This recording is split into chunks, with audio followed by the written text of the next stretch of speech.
There's a place near Sulphur Spring where the water tastes like wine. There's a place near Sulphur Spring, I used to go there all the time. Thank you so much for agreeing to do this. No, I'm honored. Thank you. I went and re-listened to the podcast that we did, I don't know, 6 months ago now or whatever. Yeah. That was Yeah. really a good conversation.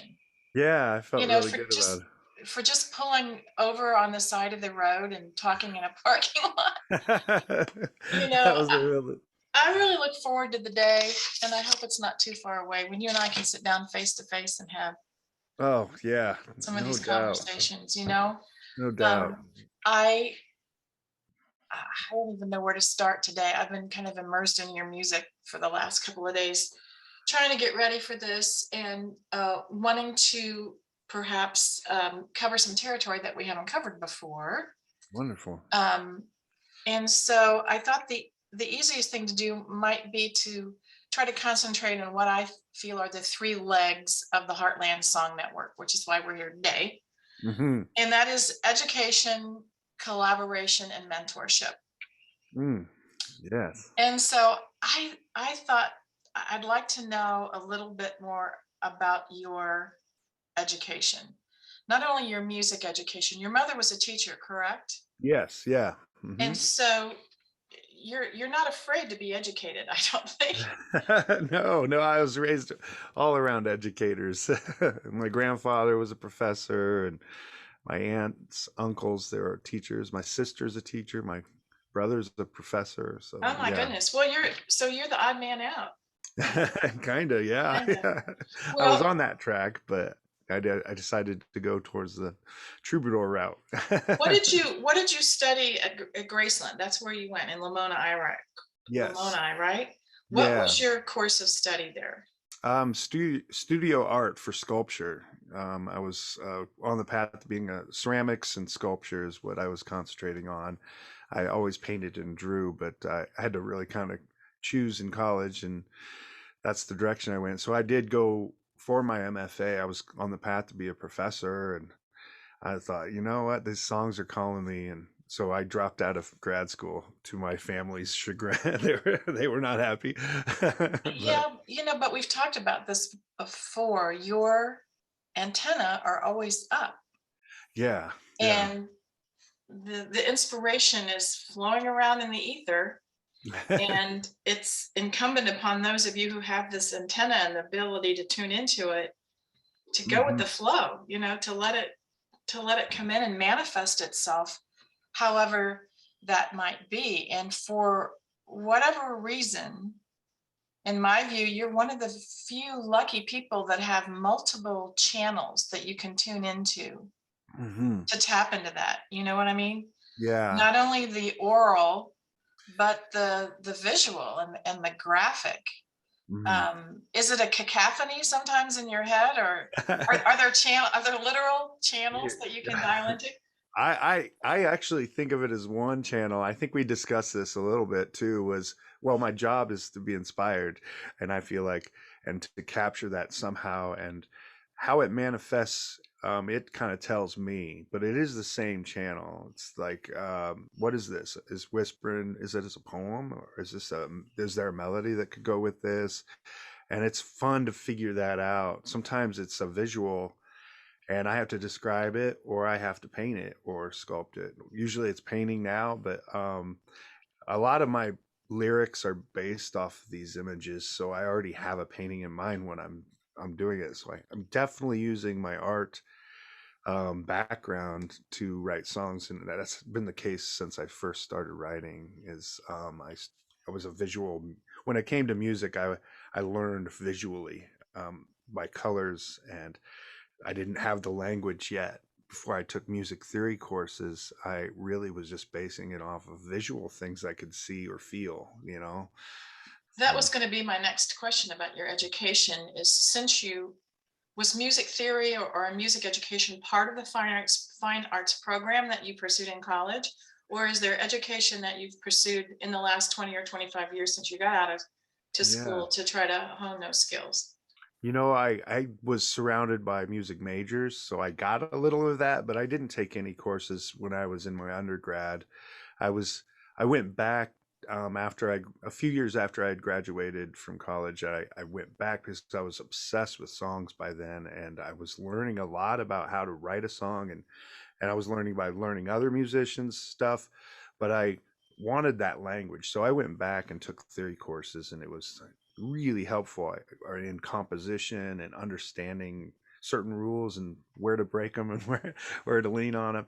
But I have a language now, so when I go into a studio and work with other musicians, I can work around that. I know what I'm playing, and I know the language that professionals use, and I can do the number system in Nashville if I Right. need to, We're going to do this 1/6. Yeah. I mean, it's all. Yeah. It's like for me in Peanuts, it's like the scene where the adults, as all the language is. I mean, it's just, I don't know what you're talking about, but I know that you do. Have you? Are you a fan of, or have you participated in songwriting retreats? I have a handful. I want to do more. Those are just a blast. Anytime I can just be around other songwriters and geek Mhm. out for a period of time about new songs, or just listening to songwriters and getting ideas, how they work through it. I love listening to, like, I remember listening to John Gorka explain his process, and I was just like, oh, I could just listen to this stuff for days. But I did one out in North Carolina, which was amazing. They had some Nashville writers that came out there, and I was just this nobody that, this person just heard my YouTube video I sent in, and they hired me, and I got to sit with, Byron Hill, who wrote George Strait's first #1 hit. And so I'm sitting next to him, and we're sitting having breakfast, and, oh, you're teaching a songwriting workshop? Yeah. What do you teach? Oh, songwriting. Uh, I you know, didn't know who I was talking to. I was really curious about it because we have these conversations, and by we I mean Danny Powell and I Yeah. have had a lot of conversations over the last 6 to 12 months about songwriting retreats and whether the Heartland Song Network will do one, should do one. If we did, what would it look like? Yeah. How would we do that? And so our antenna is up about songwriting retreats. And so Love we're it. clicking on, I mean, it's everything from, an online virtual experience where weekly you get a prompt and you have 30 days to write the song, and then you all check in on Zoom, or you spend $5,000 or $6,000 and go to, Mexico with Rodney Crowell in the mountains. Yeah. It's just kind of, Yeah. Yeah. it's kind of all over the place. But I haven't spoken to anyone yet that doesn't like the experience or didn't find something really, really valuable from doing it. Yeah. So I hadn't talked to you about it, and I didn't know whether you had personally experienced retreats, if you found them valuable, and what would be kind of your ideal I scenario in terms of maybe geography and size and all that stuff. What would be a perfect retreat for you? Yeah, for me, it doesn't even have to be in nice climate weather. It can be something where there's enough space for people, obviously. But the gathering, it, I the ones I love are the intimate ones where you're really up close to, like, the main stage artists that would normally you wouldn't be able to talk about these things with. The Rodney Crowells and Yeah, the Rodney Crowells, the Gary Steve Gaucher and Earles. Radney Foster and Yeah, folks like that. yeah. Steve Earle does the Copperhead Yeah. camp thing, and I just think those are perfect opportunities. No, it's good to know. I really wanted to get your read on that, and Yeah. if you found them useful, and did they come to you and ask you to participate, or did you seek them out and have certain Hmm. criteria that you wanted to make sure was there before you spent your, not only your money but your time, Yeah. you know? Yeah. I think having a variety of courses too helps to know, like, well, if I want to go, I want to get the biggest bang for my buck. Is okay, is I do children's music. Is there a children's musician Right. that could talk about that and their experience? And then, of course, the really meaty, songwriters that are the main stage, but there's also a lot of the people that I really respect and admire that are out there every day that are troubadours that aren't getting those main stage acts, but they're really amazing artists. And having that platform is probably the most beneficial, because you're also connecting with them after the workshop regularly. And Well, I mean, I think as a physical space, the Heartland still has a reputation of kind of being a flyover place, Mhm. and that geographically there may not be an ideal or desirable spot to have a songwriting retreat. Right, The notion is you've got to go to the Catskills or the Rockies or something like that. But right, we have the Ozarks, we have the Flint Hills. yeah, Iowa's a beautiful place. yeah. So our antenna is up about that, and I may be getting a hold of you, I would in the love future to to. kind of to bend your ear about that, not only about content, but place and space, and how to get the best out of it, Yeah, because you don't want it to be too long, you don't want it to be too short, but we want it to be educational, right, yeah, collaborative. If you have a mentorship bent, where you like to be the mentor, seems like it would be a perfect scenario yeah, for you. Or if you want to be mentored, there's opportunities to fulfill our mission, one, two, yeah, three, ABC all the way, with some yeah. kind of retreat. So thank you for your input No, on that. I'd be honored to help with that. Yeah. Oh, good. Oh, good. And I'm recording this, so it's It's on there. so I'll so sign it in blood. yeah. So Yeah. education. Let's stay on that for just a second. Your children are like 7 and 9 now. Is that right? Or 8 and 10 8 and now. 10. God, it's going Yeah. so fast.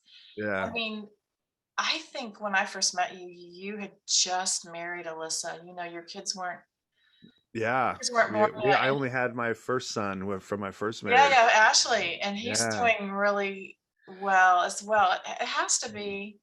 It has to be so gratifying to see them Mm. progress. And Yeah. Yeah. so what is your plan for, let's pick Alicia right now. What's your plan for her musical art education? Is she seems to just have it flow through her like you do. Oh, How are you channeling that? How do you plan to yeah. educate her? Eliza, my daughter. Yeah. Yeah, she is very much like me that way. She feels everything. She and working through those things, she's learning that she can write or draw or sing about it, pretty much anything she's feeling. And I really coach her on that a little bit. But really, I say that that's the way I deal with some of the things I'm afraid of, or I just work through the basic emotions like that. But as far as entrepreneurship, that's really what I want to teach her, is how you can use this not just only as a vessel for your emotions, but it's also a way you can do. I started selling drawings when I was in fifth grade, so her age, I sold my first drawing and a light bulb went off going, you know what, I could do this. I could do this for my job if I really want to. So I'm kind of helping her a little bit with that, forming a little bit of a paradigm that she could actually, there's no such thing as a starving artist, and Well, yeah, trying I to, think that there's yeah, also a stigma attached to having a business as part of your art. That it's like yeah, it's a dirty word dirty word, or yeah, a dirty yeah, concept. And it seems to me, as someone who doesn't have the artistic bent or the generative artistic bent, that it's just another asset, or it's just another facet of your yeah. art. And if you would accept it and treat it like that, you'll be a lot happier. Oh, so And happy. probably a lot more successful. Yeah. However you want to define success. If you want your music or your art to be heard and shared and appreciated, Hmm. you either have to accept the business aspect of it, or get someone in your circle of influence that gets it, and Yeah, will do it for you. absolutely. And Yeah, that's why you see a lot of successful artists have that partner, whether definitely. it's their spouse or a parent or really dear friend.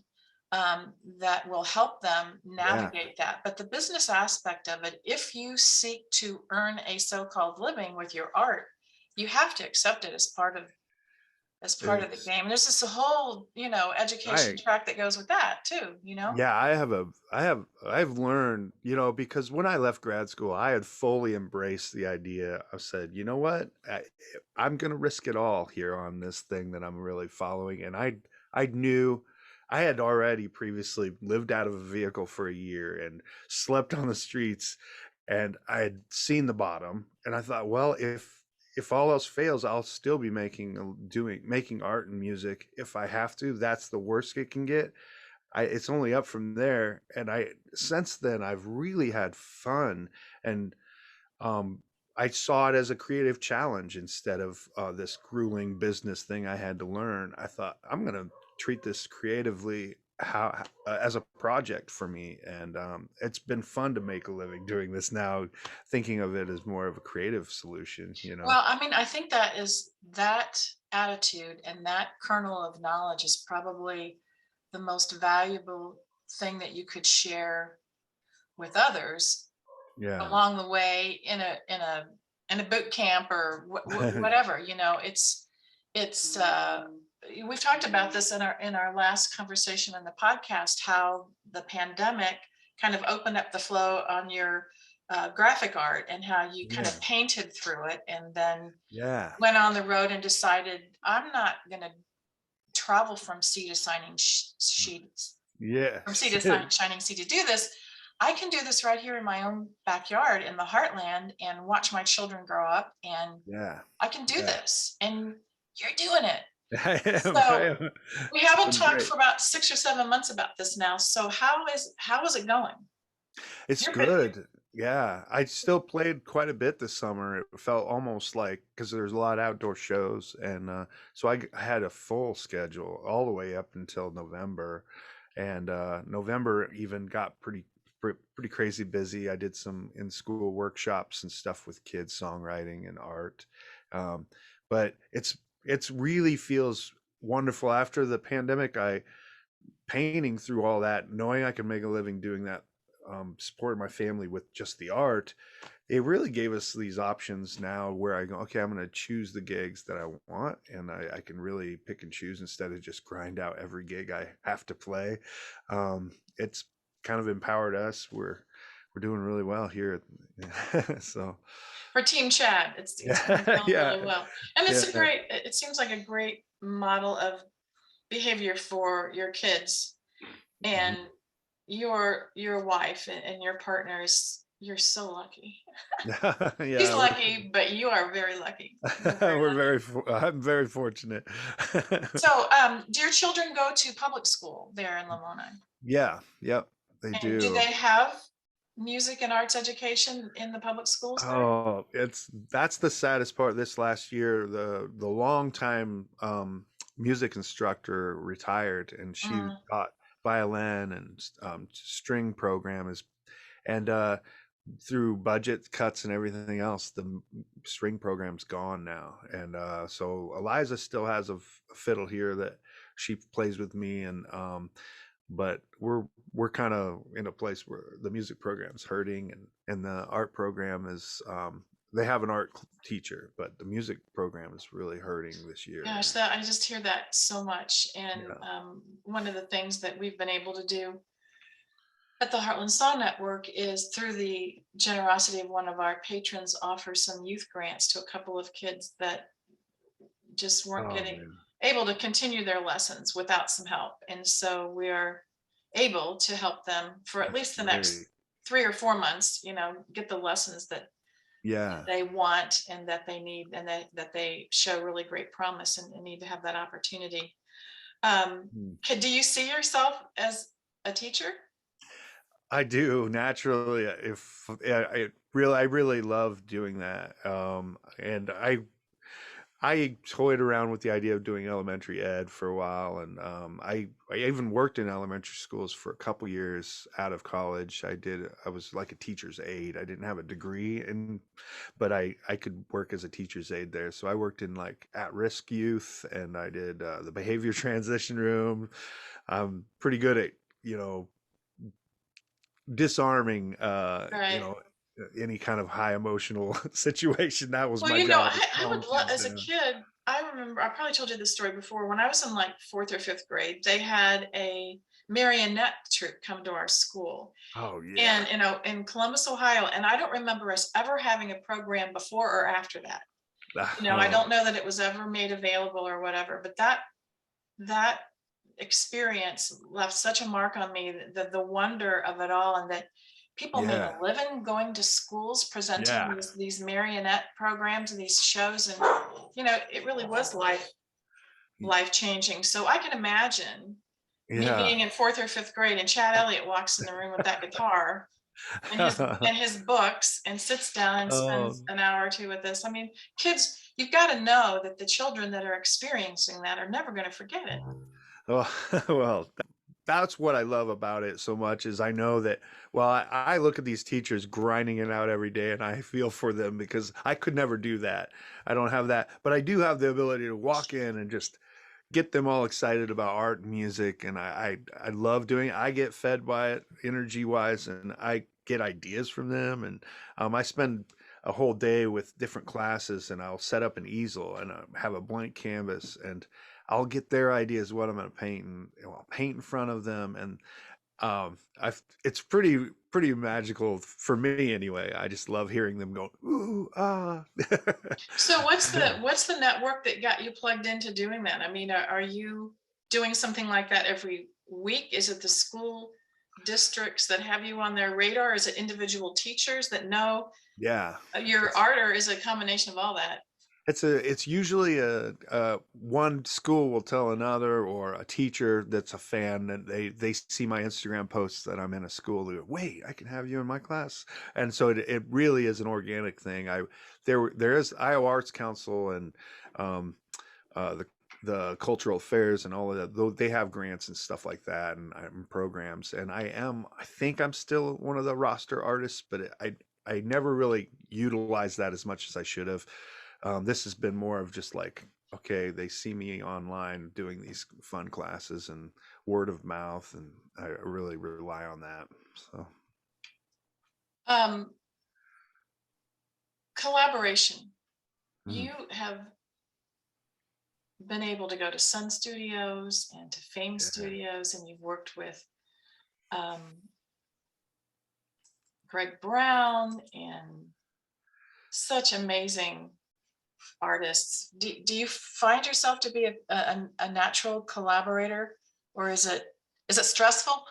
it's stressful for me a little bit, but I feel like I most people that work with me walk away feeling really like, oh, that was so easy, and I get that a lot, mainly because I just chuck my ego at the door, and I usually try and make everything work. Eventually, sometimes I'll have to say, no, you know what? I make the call and say that just doesn't fit the song. Or when it comes to recording, though, the energy in that room has to be good energy. If it's not good energy, it's not good music. I feel like you can really ruin it by getting your ego involved in that. So I when it came to like the Sun Studio thing, I brought a bunch of my band members and friends, and we had never worked through these songs other than maybe a couple times the night before, and so they're all new. And it was that was intense because I know when I'm stressed out after the fact because I break out in hives like after everything's done. I was like, oh, I was holding it together. but working down with Bo and this couple of the Swampers, David Hood and Spooner Oldham and Fame at Muscle Shoals, that was just a dream. And I didn't feel stressed at all. I should have probably felt more stressed, but I just felt like I was just surrounded by ace players. I knew that they would do their thing and I would do my thing, and it was just this perfect combination of um, walking on air and getting down into the nitty gritty of the song, and it was intense. It was pretty amazing feeling. Well, the the universe knew that you needed to get it done. So it just Yeah. Yeah. gave you the juice that you needed in order to get Yeah. that done. Have you ever gone to Nashville and like had appointments on Music Row where you write with people? And Yeah. because I Yeah. always think that's such a weird It really is thing, but not it's my very, very natural. common. But Yeah. I don't think I would like it. Have you done that? What was the experience like? I have, and I treated it like I do like a songwriting get together, you know, like at a festival or something. That's how I had to see it. Otherwise, I would never feel comfortable. I mean, And it's one thing actually, if you're going to get asked to go write with Guy Clark, you know, in yeah, his house, yeah. but Oh what's it man, like? that would have been. Did you go to one of those little bungalow houses on Music Row, or I where did you did. go to do it? Yeah, yeah. I got invited actually by Byron Hill, who, you know, he'd written songs. He had he's one of those guys that Ray Charles covered, you know, and he has these great number one hits, and he's just like gave me a call and said, "Hey, would you like to write? You know, do a co-write?" And I said, "You know, I don't do that often, so I'll be jumping into the deep end, but I'd love to do it with you." So I did. I went down and wrote with him. I've done other songwriting co-writes there in Nashville, but not down on Music Row. This was the first time I was down there, and it was really easy with him. I don't know if it's like that with other artists, but I walked in, and we just in a matter of 45 minutes we had a pretty darn good song at Well, the it end of sounds it. like you had a good experience. Yeah, yeah, but It's it's not. It probably didn't as good feel as like you my could have. natural. Yeah. Didn't feel like my natural environment. I am definitely a sit down every morning with my coffee, work out a song, and if it's good or not, I usually wait and let it sit for a while. And Well, winter's coming on again, I think, eventually. yeah, I mean, hell, it's me going to too. be 60 or 70 degrees here today. Yeah, And we're yeah, in the yeah. It's nice here. second or third week of December. What is next? What is your plan to get through this winter, since a lot of the outdoor Hmm. gigs are going, and the Omicron variant of COVID is messing around with things? Yeah, Are you contemplating going back to doing some streaming? What's the plan for the winter? yeah. I'll probably do some streaming. I know working on a bunch of recording projects ideas with I've got a fiddle player now that wants to do some stuff, and then Bo Ramsey also said maybe doing some stuff with Tim, but more in-home studio kind of thing around here. And I've got hundreds of songs that I need to get down, but Yeah. I think that it'll be fun to kind of play with those, and I'm doing some video work to kind of get creative about them on YouTube to see if I can just release songs that way for a while. And The one that you just did, that's the love song with the older couple in it. oh So yeah, where did you get that video? you Did you, know, just stock videos. is I it try and really? find, Yeah. yeah, I find the right ones, and I edit them and I change them up and piece them together myself. But yeah, the videos are fun. I just put one on YouTube just now, right before I got on, and it's one I wrote a couple weeks ago, but I just recorded it last night. That's probably what I'll be doing a lot of this winter is staying creative, but also getting out of my comfort zone because I'm playing piano instead of guitar on some of You those. know, of all the years I've known you, I don't think I've ever had the privilege of seeing you play with a band. Really? Oh, we need to change that. I've seen you play with Tommy, of course, Yeah, you yeah. know, and one other artist at a time. I haven't seen the Pale Moons, and I haven't seen you Oh with a my. full band. And I was looking at a photo of you the other day, and it's a side shot of you from backstage looking right, and you're the only one on the stage, but there's like 8 guitars propped up. 4 of them are electric, and I'm thinking, wait a minute, are those all of his? Does he, No. is there a show where he breaks out 8 guitars? Because I've never seen it. And oh, wait a minute, I've never seen him play with a band either. Oh wow, yeah. That photo's with Bo's. That's Bo's. That's Bo's rig. Okay. All Yeah, right. but Well, but I that makes yeah sense then. the band is a whole nother animal, and they flesh out some of these. They're really adept at like basically taking a really beautiful melody song, ballad, and filling it up just enough to where it has this beautiful sound. But Do you then have the same players that you call on? a few of them, a lot of them moved away. The ones from my Rest Heavy album, they moved in different areas. Like Tommy's still in Houston, and he's teaching now full time, so he doesn't get a chance to get up with us anymore. But I have the trumpet player who also plays guitar and a drummer who plays keys as well. So we're that trio alone is great. And then this fiddle player's joined us now, and she and the trumpet player can solo back and forth and quote each other. It's pretty And these pretty are all amazing. Iowa players. Yeah, those are the ones that I play with the most around here. So And the plan for 2022 is to stay in Iowa. oh, I've got a couple things I'm going. I'm going to North Carolina in the spring for a literary event that I'm an author, but it's also music. So like Radney Foster will be there, and some of those the people from Working Title Farm is what it Right, is. right, So, right. yeah. The Rob Pycotts and the Radney Fosters and those guys. I think Mary Gaucher's coming, but I think that'll be in the fall. They do a festival in the fall as well, so I'm one of the artists for that.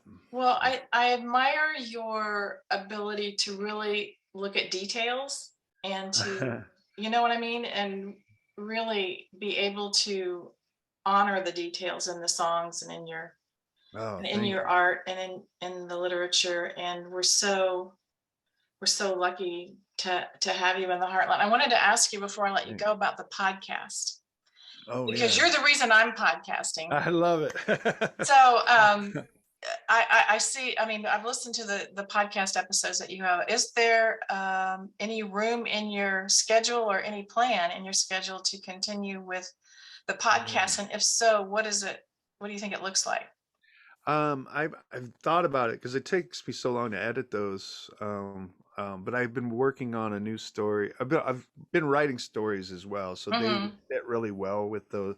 But I think it'll be a little less broken up with music and all that. I think I'll just want to be able to tell a story, and I'll probably be sharing those. I've got a lot of them written. It's just a matter of recording them to where I like them. Okay, Yeah, but that's I good. plan. I got to get it to where it's a regular thing. I think, and it's not. Well, I've not that's the found the rhythm. key. That's the key, and Yeah. that's the discipline I haven't had so far. I mean, when I started 3 years ago doing it, it was finding the artist backstage or on their bus or in the green room or anywhere in their Folk Alliance hotel room, wherever I could find them, and just doing it really guerrilla style with this little Rode lavalier mic, and then recording some stuff around it, and got some great content with you and lots of other people. And then when the pandemic hit, I quit doing it all together. And then when I got back on the radio, I was always on the radio, but when I got this new time slot at 10 o'clock on a Friday, I started having people call in Yeah.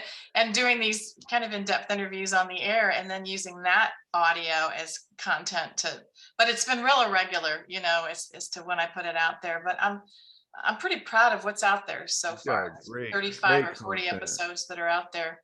So Yeah. in order to build an audience, you really do they say you have Yeah. to be consistent, so that the people that follow you know, oh, it's Wednesday morning or it's Friday morning. It's time for Chad Elliott to Oh, release his next podcast episode.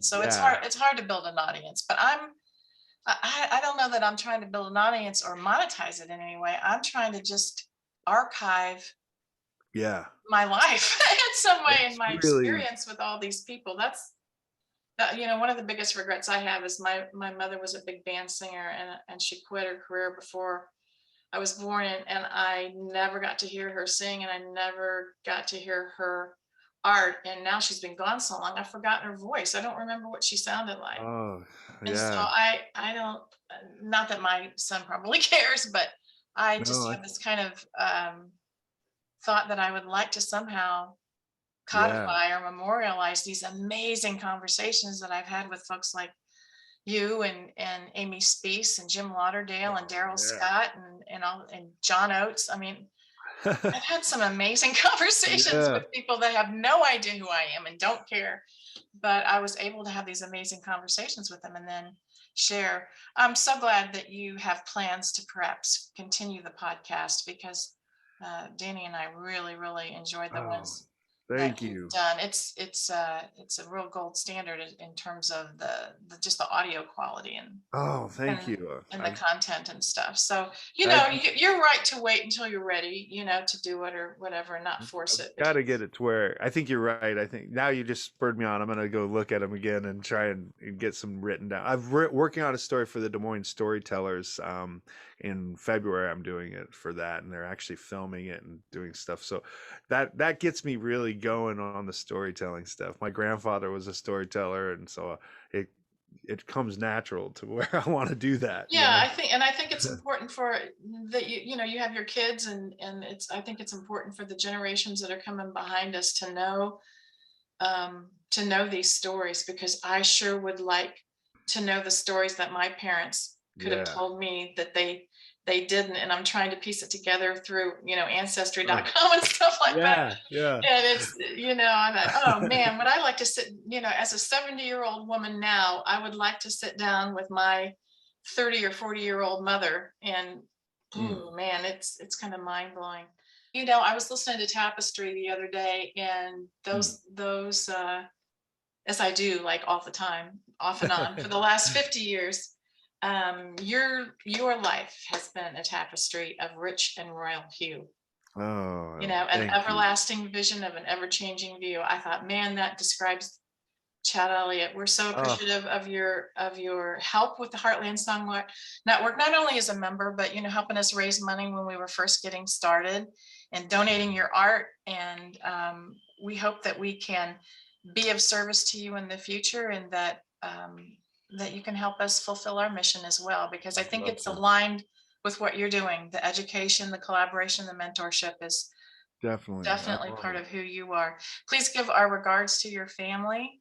Sure And will. I'm gonna watch your dang schedule and see the next time you're playing with a band, because I want a road trip. I want to come. We got one in January at Noche, which is a really cool jazz cabaret place, and so I'll shoot you that date. Yes, please do.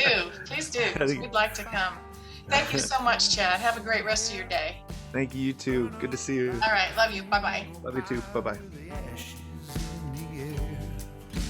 She might be there still, I just don't know.